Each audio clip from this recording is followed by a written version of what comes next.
আজি এছআৰৰ নামত আমাৰ চাপৰ চাৰ্কেলত যিখিনি ভাৰতীয় মানুহৰ নামত এছআৰৰ নামত মানুহখিনি হাৰাশাস্তি দিয়াৰ বাবে নোটিছ দিছিলে সেই মানুহখিনিৰ হৈ মাত মাতিবলৈ যাওঁতে ধুবুৰী জিলা কৃষক মুক্তিৰ নেতা নাজিমুল হক ডাঙৰীয়াই ৰাইজৰ হকে মাত মাতিবলৈ গৈছিলে।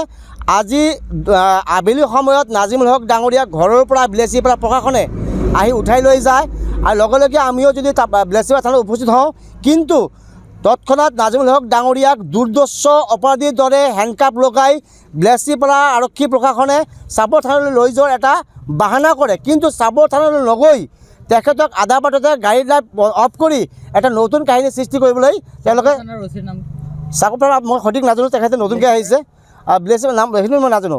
চাপৰ বিলেচিপাৰা থানা ইয়াত জড়িত আছে, কিন্তু মই যেতিয়া গৈ পেলাই বিলেচিপাৰা থানাৰ অচিৰ লগত কথা পাতিলোঁ তেখেতে মোক কৈছে যে এই ক্ষেত্ৰত আমি যিহেতু নাজানো, গতিকে আপোনালোকে চাপৰ থানাৰ লগত যোগাযোগ কৰক। কিন্তু চাপৰ থানাৰ লগত যেতিয়া আমি যাবলৈ ব্যৱস্থা কৰিলোঁ তেতিয়া গম পালোঁ নাজিমুল হক ডাঙৰীয়াক চাপৰ থানাৰ পৰা আকৌ ধুবুৰী মুখে লৈ আহিছিলে। কিন্তু আজি চাওক এছআৰৰ নামত এই চৰকাৰখনে বিভিন্ন ভেকমনা কৰি আছে যে মিয়া শব্দটো এটা জাষ্ট বাহানাহে। মিয়াৰ নামত খিলঞ্জীয়া দেখি মানুহকো হাৰাশাস্তি কৰি আছে। সেই নজৰি বিলেচিপাৰা 10 নং বিধানসভা সমিতিত আপোনালোকে চাব পাৰিছে। গতিকে আজি আপোনালোকৰ জৰিয়তে ধুবুৰী প্ৰশাসনক আমি সকীয়াই দিছোঁ, নাজিমুল হক ডাঙৰীয়া কোনো দুৰ্দৰ্শ অপৰাধী নহয়। তেখেতৰ এজন কৃষক মুক্তি ধুবুৰী জিলা সমিতিৰ সন্মানীয় সভাপতি। তেখেতক আপোনালোকে যি কায়দেৰে হেণ্ডকাপ লগাই তেখেতক চোচাই লৈ গৈ আছে, এই কাৰ্যক আমি ধিক্কাৰ দিছোঁ, গৰিহণা জনাইছোঁ আৰু নাজিমুল হক ডাঙৰীয়াক 24 ঘণ্টাৰ ভিতৰত মুকলি কৰি দিবলৈ আমি আহ্বান জনাইছোঁ।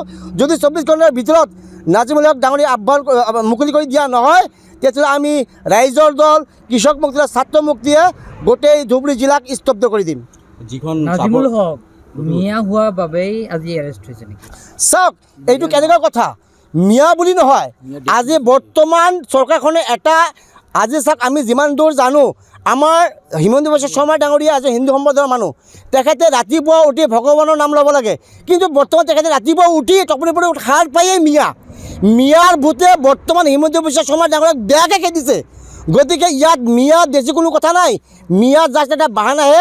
বৰ্তমান হিমন্ত বিশ্ব শৰ্মা ডাঙৰীয়াই 2026 নিৰ্বাচনী বৈতৰণি পাৰ কৰিবৰ বাবে তেখেতে এইবোৰ কাম কৰি আছে। হয়, এজন যিহেতু মুখ্যমন্ত্ৰী ডাঙৰীয়া সাংবিধানিক পদত থকা এজন ব্যক্তি, তেখেতৰ মুখতে মিয়াক কষ্ট দিব লাগে।